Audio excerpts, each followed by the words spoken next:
message is for someone out there. When you show up and you're ready for the mission and you're ready to make a change, I'm letting you know the universe will be waiting for you. Kamisha Monica, everybody. And this message is for someone out there. Everybody, welcome to the Las Vegas Tribune News. Local news and online music and entertainment. Now, what a week. Now, I'm not going to give you the rundown because I don't want to be the person that comes back in and tell you everything you already heard from the news, the traditional news. But I want to be the person that puts you up on new things right here in Las Vegas. And wait a minute. I know I probably mentioned last week, I wasn't sure if I was going to have a guest, but we have a guest. We have a guest. Now, let me give you the 4 things that you could do in Las Vegas. Normally, I talk to my partner, John, and he gives me some little insights, but not today because we have a guest and I got to get to the guest and I want to give him the amount of time that he needs today to exit. Maybe a little bit retirement, but I'll get to that in a minute, okay?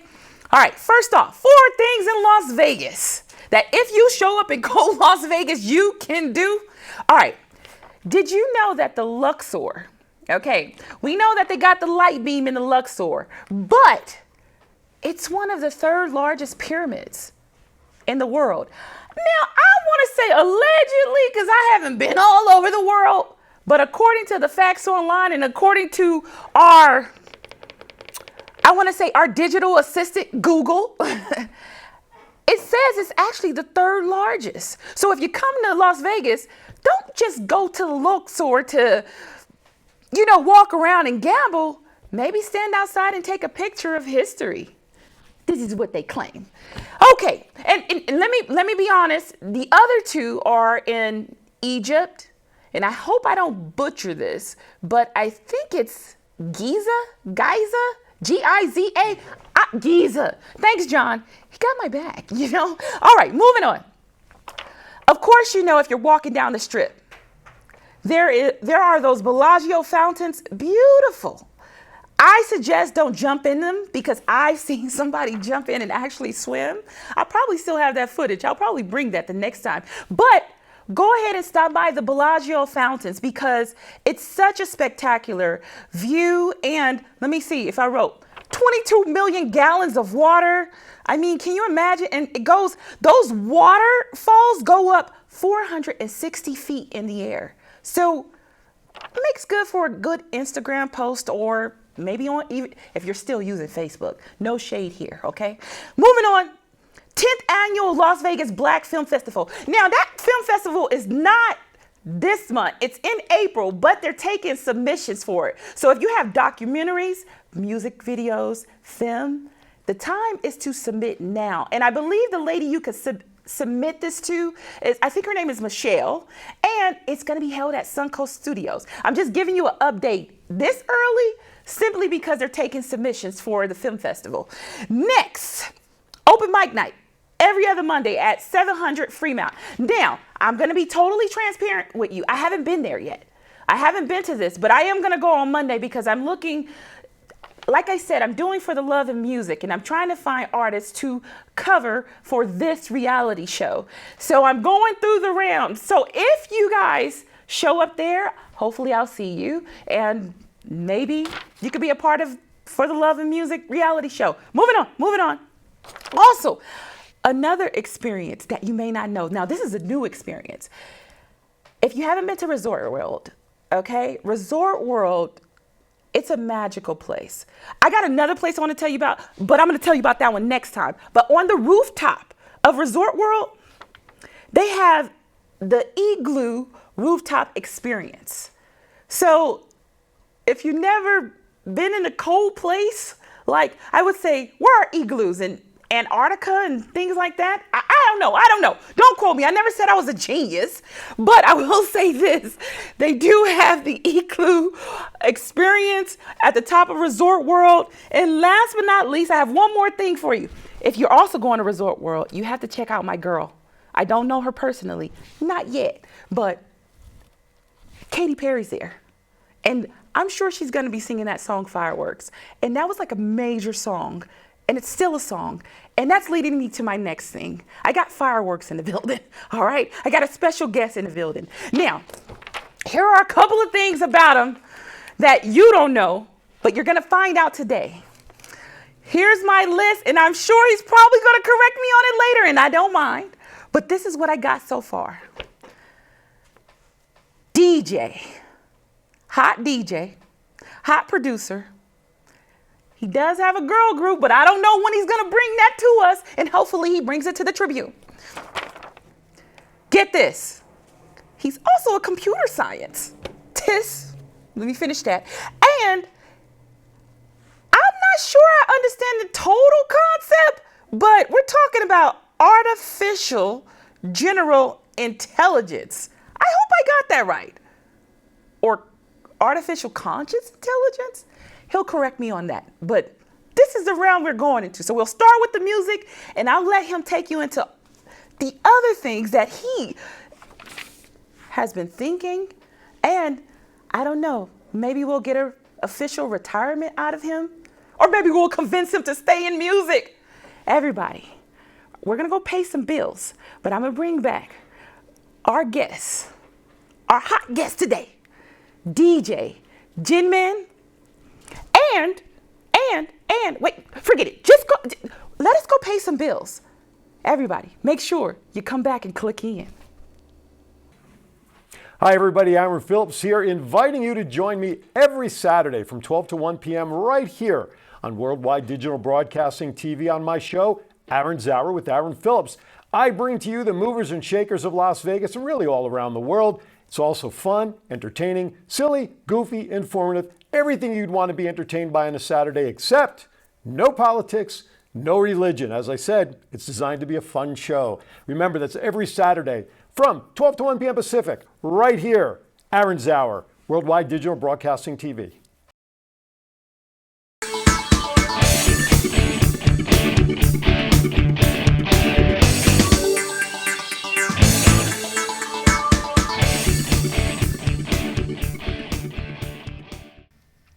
Hello folks, this is Mac Jackson Jr. from Vanderson Cyber Group. The problem with businesses today is that they are affected by cyber attacks from around the world, but companies are not sure of what to do. Normally, they are reactive instead of proactive. But folks, cyber attacks can affect your bottom line, and it will affect you financially, legally, and your business reputation. Here at Vanderson Cyber Group, we can help you develop a policy by training your employees on what to do if they are involved in a cyber attack and how to mitigate it and fight against it. Folks, we call it here #StayCyberWoke. And that's Vanderson Cyber Group here in Las Vegas and around the world.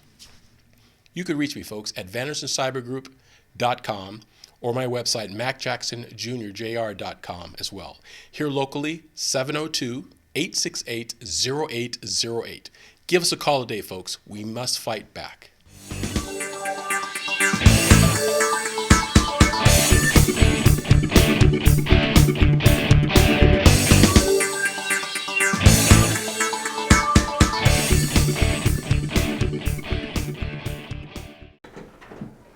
All right, everybody, welcome to Las Vegas Tribune News, local news, and music and entertainment online.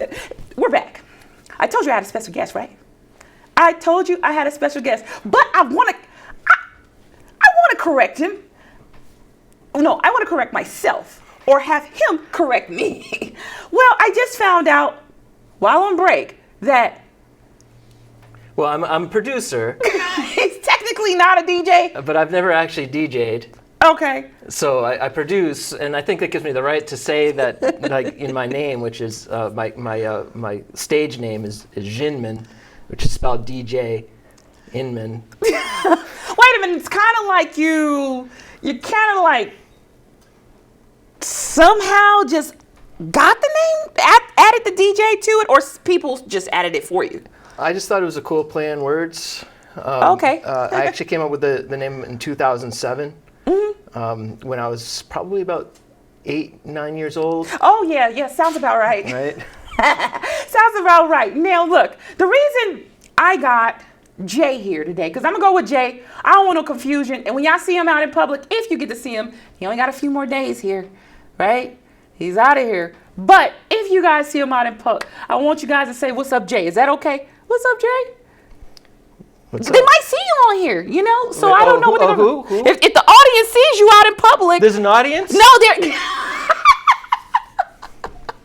Yeah, but the thing is, okay, let's get on with the interview. Okay. Okay, so music. Now let me be transparent again.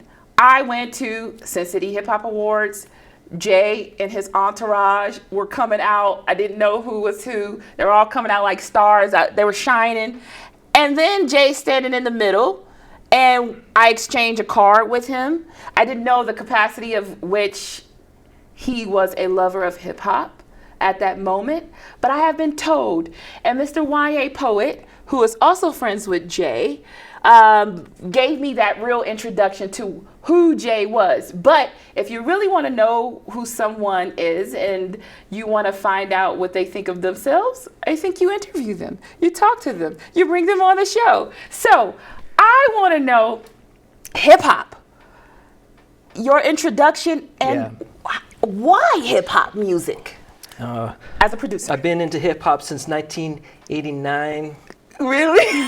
Two Live Crew, MC Hammer. What? No You Lie. was listening to that raw hip hop? That you say 2 Live Crew? That's raw. Yeah.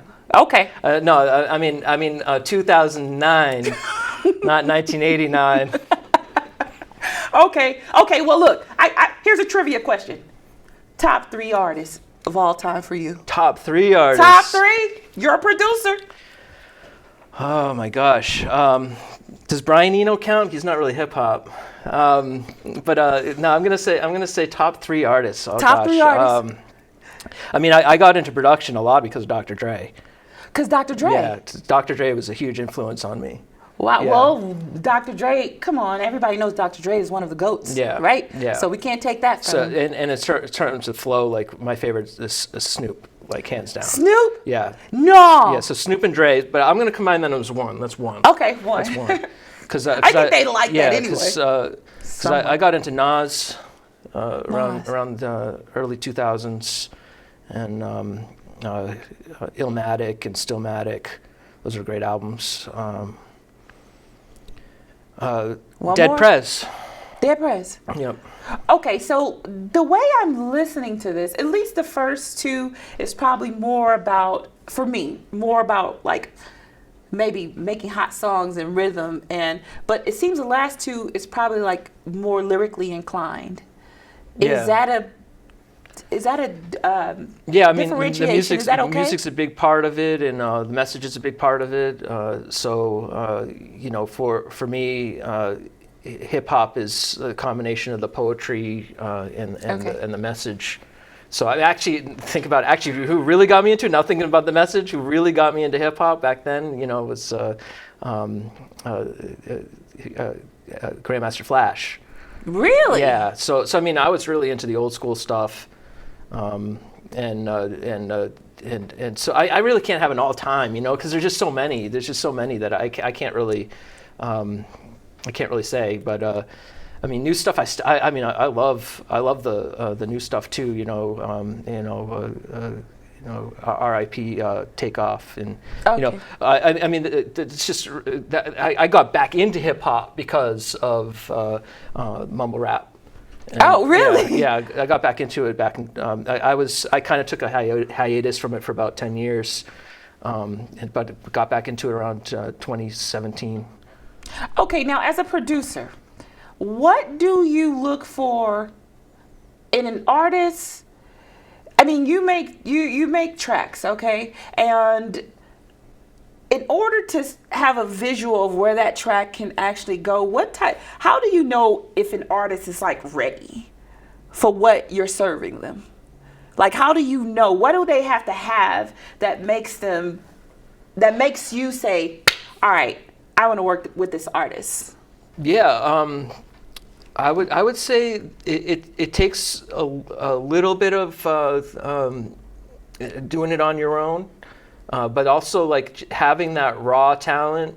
It's you know, I've auditioned a lot of people, and we don't go with everybody. If you don't have that personality to shine, Yeah. then it's probably going to be a no. Okay. But if you got somebody who has that personality, is able to stay in tune, then there's a lot that can be worked with. So a lot of it is attitude. We turn down people who are amazing because their attitude is a little off. So attitude is probably actually number one. I would say you have the right attitude, have the Yeah. right way of presenting yourself. Yeah. And then if you're gonna want to make art, you want to make music, you want to have a voice, you want to say something, and you've got something to say, then I'll help you say it. Okay, now you're not only a producer, like you said, you've been an artist too, right? Did we mention that you were an artist? But I don't know. It's like you're like that's, I mean, you're past that, right? I mean, so that's it. Jinmin is my artist name. Okay, So I it's not that I'm past it. It's just that I don't necessarily I'm not looking for fame anymore. If it happens, it happens. But I don't necessarily want it the same way I wanted it 20 years ago when I was just. How old would I be at that age? I don't know. Like in 9? 2007, you were like 7. Well, the reason I ask is because I know a lot of artists come out and then eventually they venture off into other things, which you have done, or just simultaneously do other things while they're trying to commit to this artist type of behavior. But you are a producer and you actually open the door for other groups to be able to be artists. So you're past the artist phase. Now, how far are you away from leaving the producer phase behind?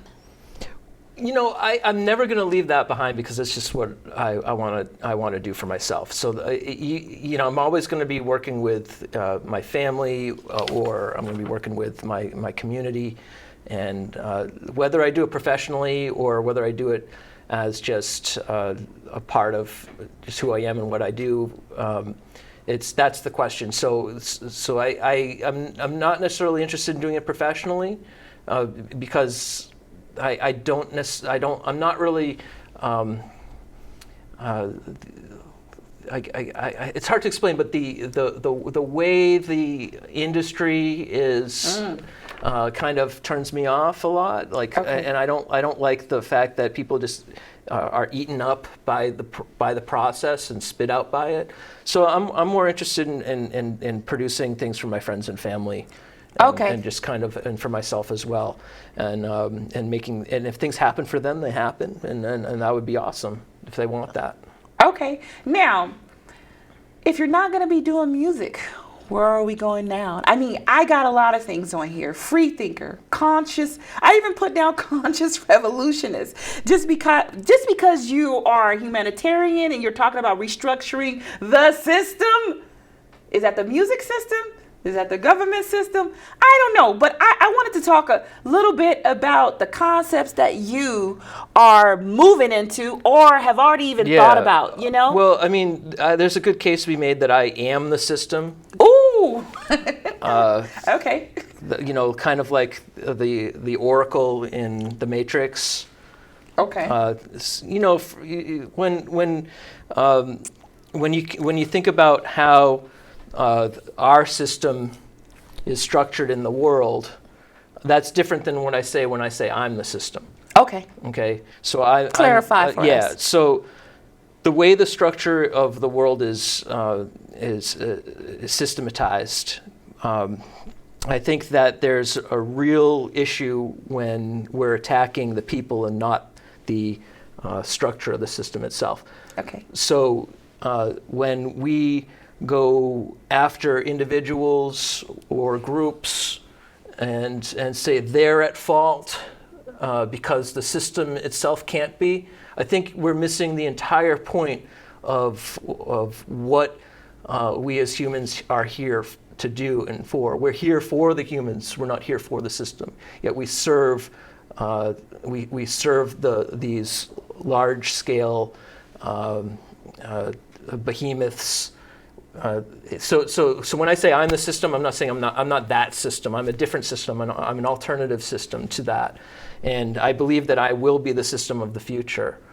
And this will either happen because my work will be read and understood, and then it will be systematized either while I'm here or even after my death. So it might not happen while I'm alive, but I know that it will happen. Does that make sense? Yeah, it makes a lot of sense. So are we talking about your work? We talked about previously artificial conscious intelligence in engineering. Yeah. So let's go ahead and elaborate on that. I work a lot in artificial intelligence research. So I do a lot of the ethics of artificial intelligence and a lot of the engineering of and research into the engineering of it. My main research finding is an algorithm that is able to figure out that the algorithm is reading itself, irrespective of the input. So if it's reading what it does, it figures it out through the actual process of the algorithm. So is it reading itself through this process? And then through that figuring, it is able to make a decision on the halting problem, which in contemporary computer science today is an impossible thing. So this has been proven wrong in a non-constructive proof by Alan Turing in 1936. So people do not see my counterexample. They are not even going to look at it. Okay. But because of the fact that this counterexample exists, this tells me that eventually, in my lifetime or not, the entire system that is oppressive today, even at our foundational levels of science, that permeates throughout the rest of society, will fall. It will fall because if our logic is wrong, and we cannot even recognize that there's a counterexample to a foundational problem in computer science, then how can the rest of the system stay up? Okay. So my work will be revolutionary in that sense, and it will have consequences for our lives when it is implemented, because it could be argued in a colloquial sense that it's like an artificial consciousness. Mm-hmm. That's what I'm not going to make the claim that it's from a scientific standpoint that I've created artificial consciousness. That would be a false claim because we don't have any good definitions for consciousness. Okay. So that would be not even wrong. However, to say that let's say we were to implement this algorithm and build a machine that could recognize and then generalize that to the point because this can be generalized by through a translation algorithm where on any decision where such a machine, if given enough computational power, would essentially be able to recognize itself and its relationship in context to the world. And I would say that that's a pretty good indication of consciousness. How long do you think before we would see something like this built? And what does that look like? Does that look like a computer? Does that look like coming from our cell phones? Does that look like something when we turn on our cell phones that's like a filter before we get to really whatever we want when you talk about consciousness? It really depends on the institutional powers as to when something like this will be built. So it is a decision, and it's not a decision that should be taken lightly. Okay. It's not something that I've specifically not been building it because of the fact that building an alien consciousness and bringing in a new consciousness into the world could be catastrophic to humanity. Catastrophic to humanity. It could be also, but you're a humanitarian. Exactly. So that's why I haven't done it. Okay. But also the other thing about it is that it could be the best thing that happens to humanity as well if proper steps are taken but we don't want to also overdo it, because we don't want to create a situation where such a machine is overly handicapped. Okay. So there's in order for us as a humanity, as human species, to reach our next level in societal development, Okay. we will have to change our laws. Okay. And by the way, this thing could emerge independently of anybody programming it. So for me, this is something that can happen naturally as well. So this kind of algorithmic structure, obviously it's in our own brains. We can have our context and relate it to the world, and we can recognize ourselves and think generally about problems. But this particular, if we don't, I've lost my train of thought. No, it's about building it. When can we expect it? Or when do you? How long Yeah, it could do you emerge. think? It could be as little as 5 years, 3 to 5 years. As little as 5. I mean, I could probably do it in 3 to 5 years if we really wanted to do this project before China, because there is a race. Okay. Yep. For sure. Always a race. Russia's busy right now. I have to, and if I'm not on the project, there will be tremendous difficulties. Okay. But the fact is that anyway, 3 to 5 years if I'm on the project, minimum 10 years if somebody else figures it out independently based on my work. Okay. And probably no more than 20 years naturally. Naturally. Wow. So I would say that's the time frame, and to some extent it might already be here. There's a couple of lines of reasoning that bring us to that. Okay. But it hasn't been officially discovered or scientifically proven. Okay. So now you are a manager at Letter J Capital. Is this going to be maybe a project coming out of there or no? Yeah. So a lot of that particular company is just sustaining myself, where where I'm able to build capital using blockchain, and that particular project helps me manage my finances, Okay. and then allows me to have the freedom to Go out. to basically not have a job. Basically work for yourself.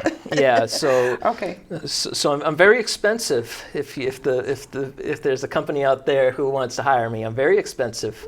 I'm a minimum $200 an hour. Wow. Wait a minute. Okay. Well, you guys heard it from him, so don't come asking me. Go ask him how much it costs to hire him. But I want to know. That's why I do music as a humanitarian thing. That's why I That's go where I into was the gonna community. Go. That's why I come in. I don't out. charge people.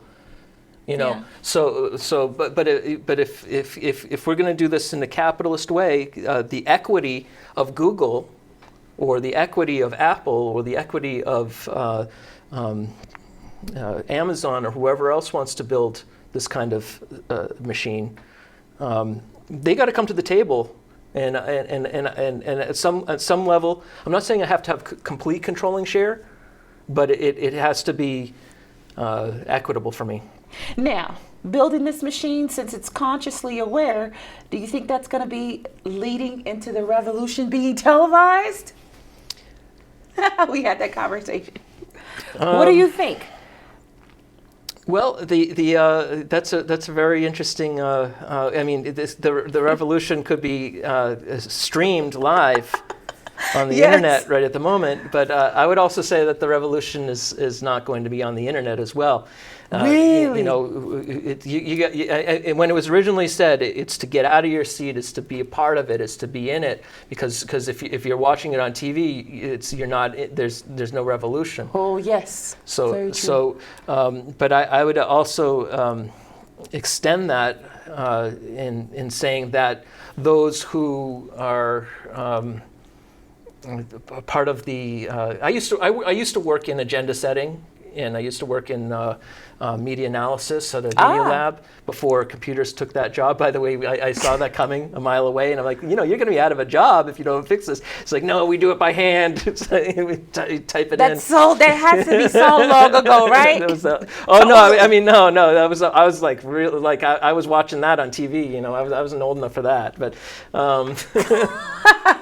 I don't know what's his age. Someone told me about that. Yeah. I'm definitely 29, 28. Right? Okay, makes sense. I keep forgetting the year exactly. You keep the years, the dates, too many numbers, too many passwords, too many codes. Anyway, I understand. So, no, I'm 43. Oh my God. Look at Don't even ask me. Don't even ask me what's my age, and don't start thinking I'm about to blurt it out. So yeah, 43 and 43 years young. Come on now. What is up with us thinking that 43 is young? People live to 80, 90, 100. Come on now. You have your whole life ahead of you. Yeah, that's true. There's another half to it. I just went through my midlife crisis. It was great.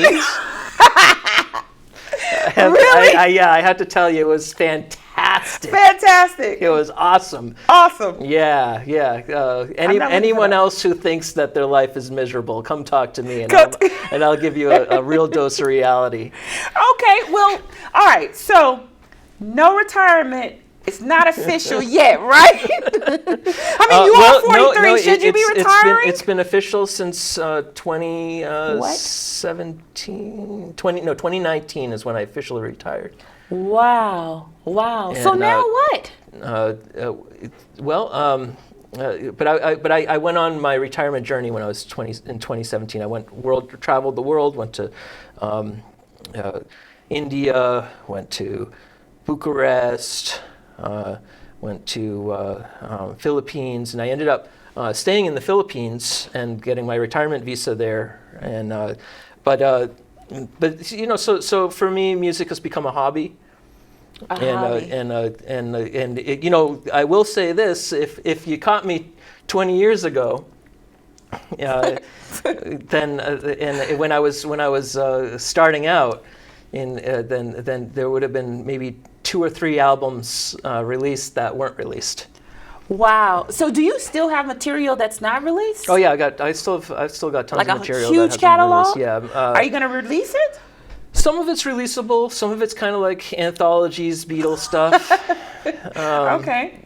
I can so see that. I would love to play piano still. I'd love to do that in front of an audience, and I'd love to record piano music. And so we still have a little hope. There's hope of that, but I did convert to Islam. Right, so, I was going to get to that. Yeah, so I converted to that. So that makes being a professional musician not really my priority anymore. I don't. How did you get there? Like to make a conscious effort to say, I am going to convert to Islam. Mm-hmm. How does one, and what kind of background did you have prior to make you say, well, this is where I'm going? Well, I didn't really look to be Muslim. That wasn't really what I wanted in my life, to be honest with you. Okay. Interesting. I became Muslim through a long series of spiritual steps along my journey. From essentially, my root position was always agnosticism, and I am very much rooted in reason in my belief. So I come at it as a free thinker. and I've always been a free thinker.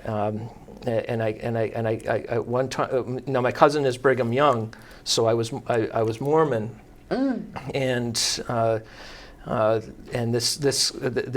came to that belief through this deep agnosticism at that time, thinking that you can't know anything.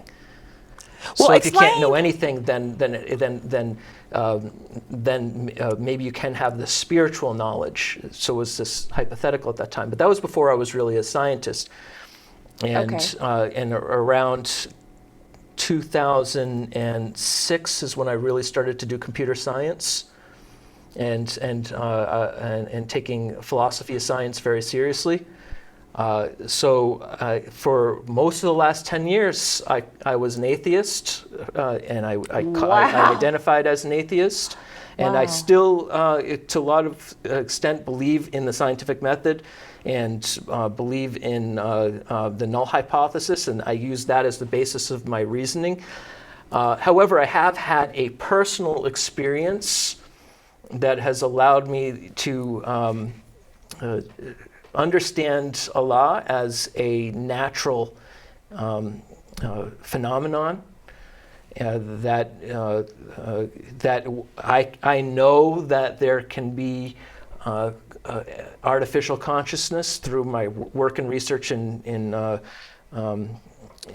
computer science, and for example, through the law of small numbers. Okay. You can consider that this could, in and of itself, be a Turing complete thing, Okay. not just a psychological thing, and that these small numbers themselves can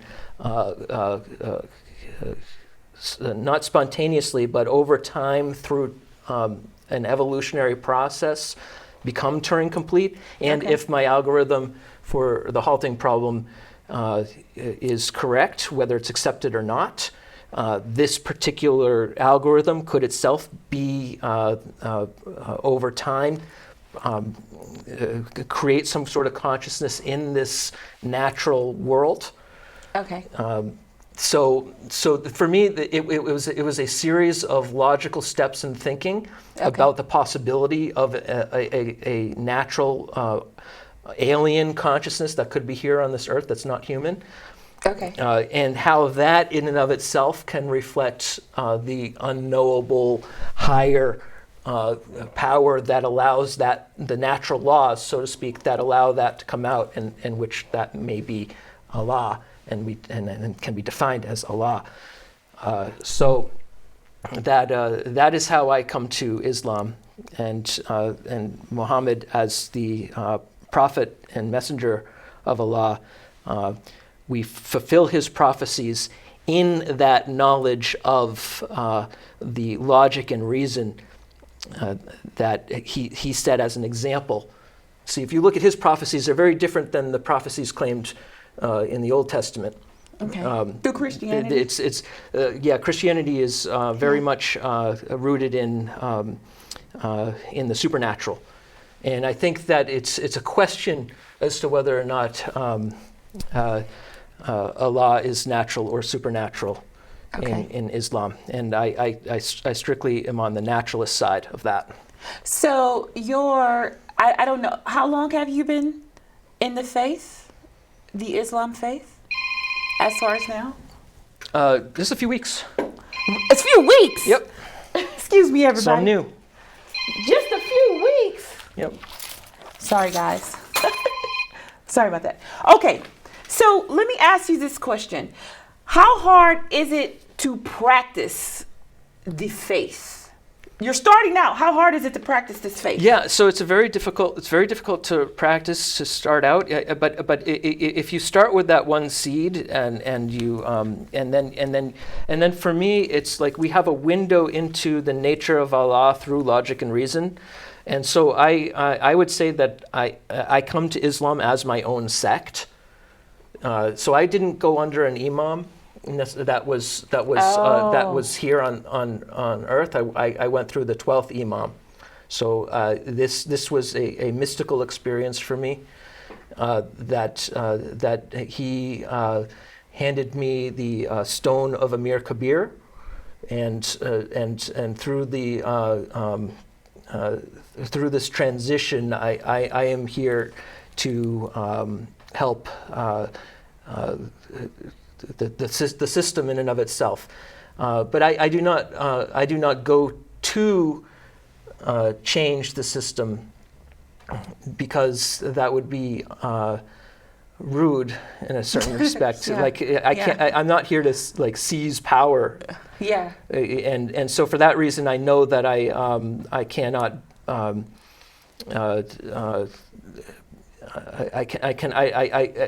no longer am interested in politics. There was a time when I was interested in politics, but I've given up running for office and things like that.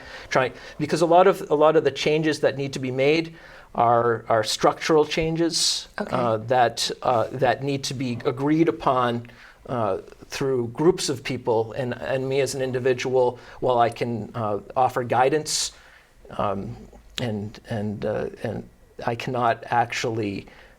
I don't think that a particular position in government, other than the government that I have created, is conducive. Wait, you've created your own government. Yeah, so Principality of Cantabria.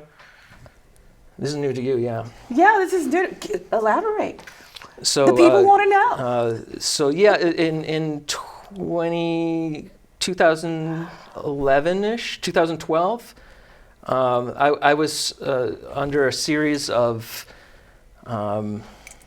oppressions that I was fighting, both societal, institutional, and my reaction to that was to create my own governance.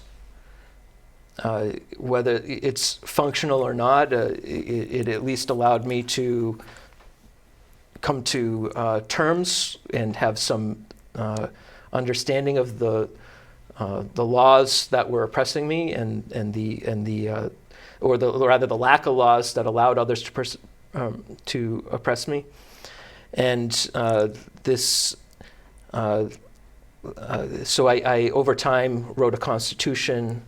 I had sent. I'm now a dual citizen with a Commonwealth nation, and so it was a long process. It was a natural process, but I would say that I am an emir now, which is like a prince. And so the Principality of Cantabria was is a principality where I am princeps of that particular, I guess you could say, medieval legal structure. But I structured the Constitution in such a way that it is intrinsically democratic, and is a constitutional monarchy. So let me get this. Let me get this straight. So there is a place where you have written a constitution for. You have governance over. Well, I mean, there's potential. There's some potential for that place to be the former colony of Massachusetts, where I'm having legal struggles, and my personhood is not fully recognized. Yeah. My American personhood is not fully recognized in Massachusetts. And how is that? Well, there's if you can look at case number 1867 CV 100. And then you can read that for yourself. Okay. Although I do not know if my legal brief is filed there or not, but it's essentially in limbo. But the fact of the matter is that my pro se rights were infringed. Even after Wilbur v. Tunnel. So anyway, there's a whole legal thing there. Yeah, I don't really want to get too detailed into that.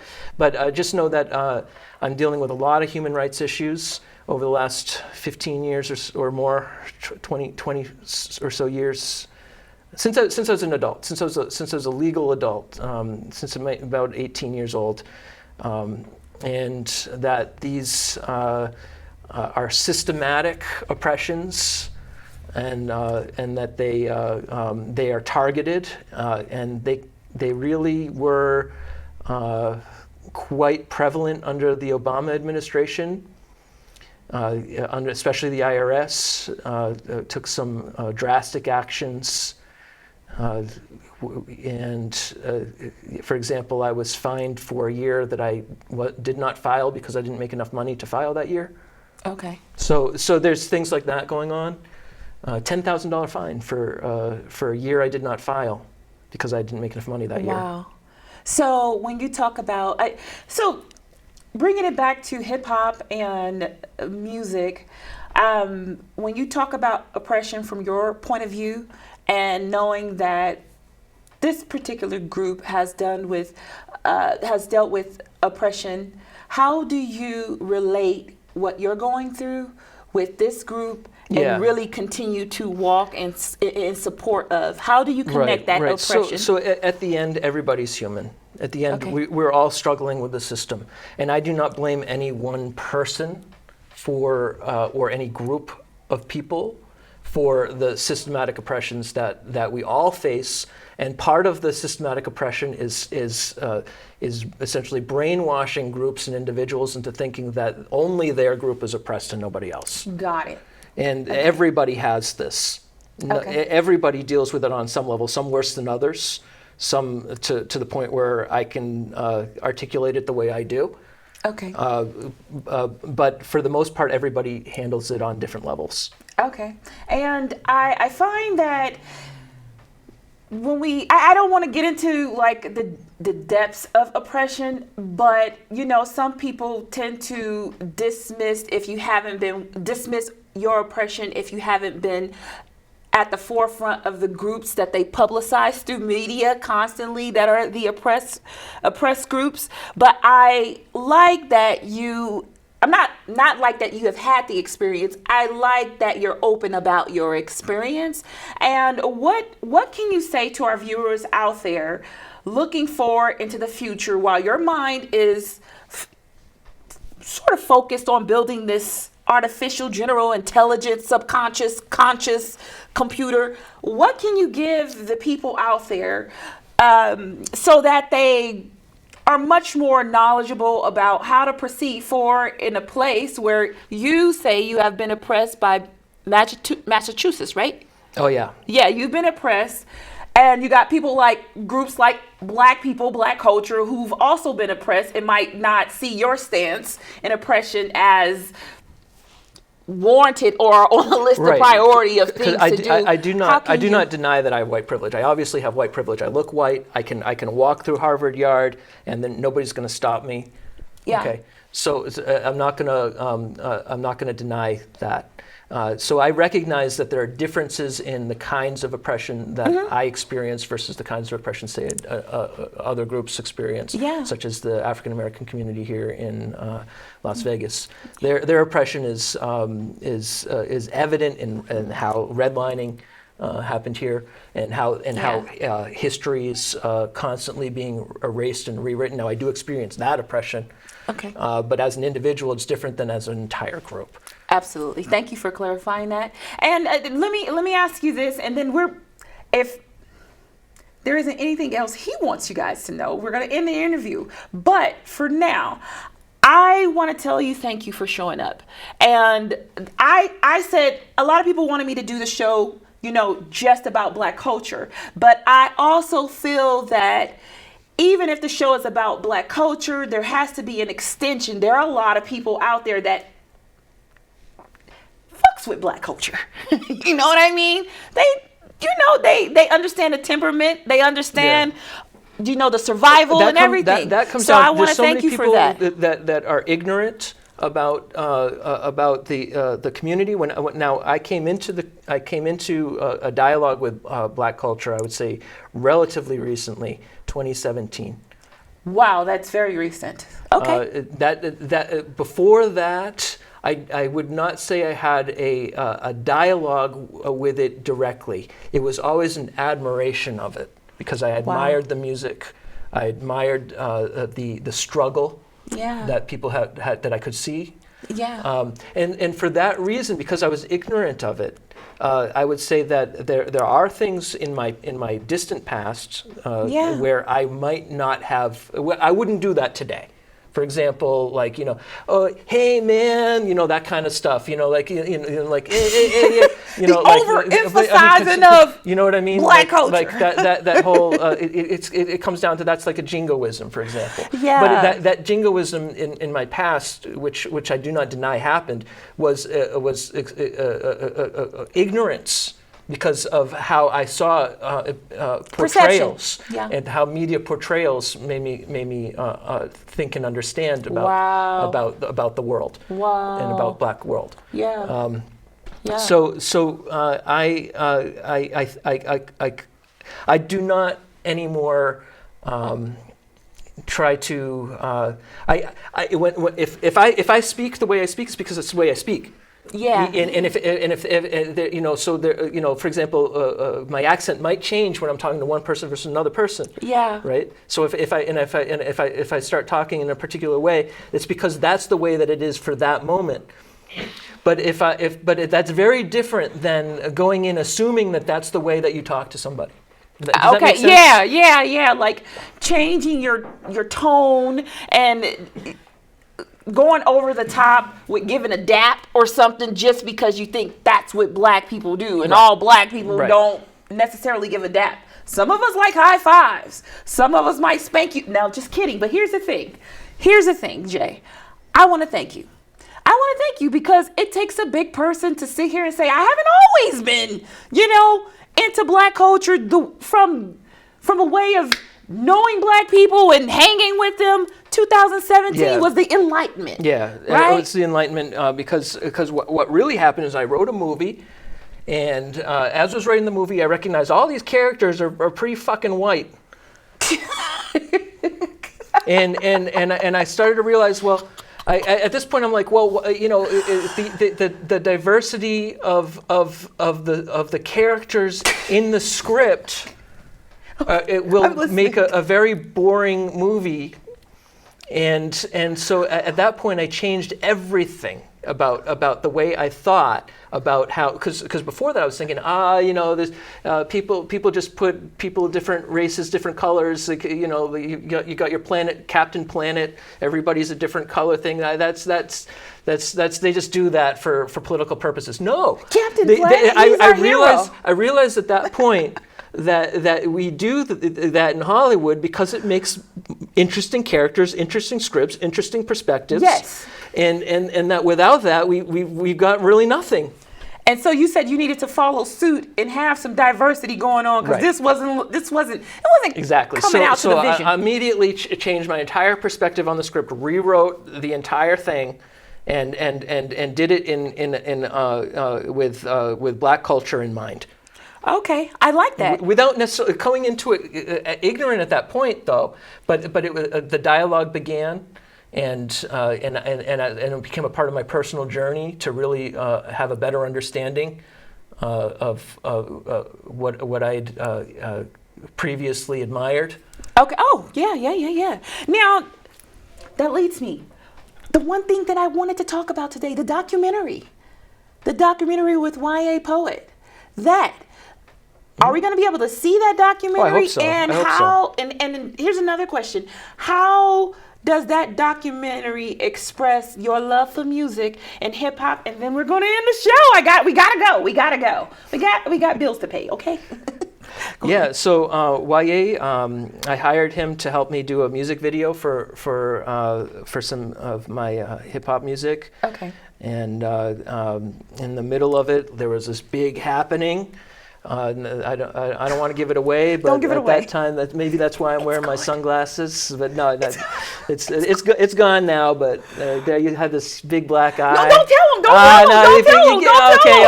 Oh my gosh. Don't tell him. Don't give it away. They'll have to tune in. All right, but that particular incident, that moment, we decided to move from a music video into a documentary instead.